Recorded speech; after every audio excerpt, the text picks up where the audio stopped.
Carl here. Let's create a simple table in Power BI. First thing we need to do is come over here to the visualizations and grab table. We're going to just expand this across the report view, and we actually do not need the whole space.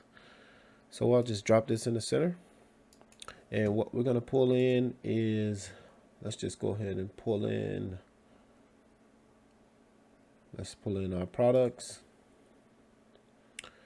And also let's pull in our sales, our profit, then our quantity. All right, with that pulled in, we have created a table.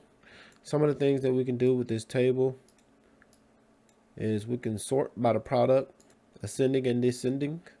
We can also sort by the sales, sum of sales, and the same thing with sum of profit and sum of quantity. In our table, you notice that we have some columns here.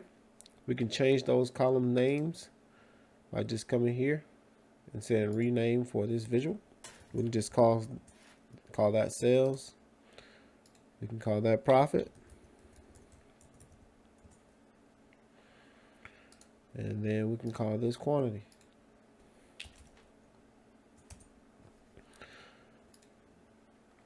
Now, you basically know how to create a table in Power BI.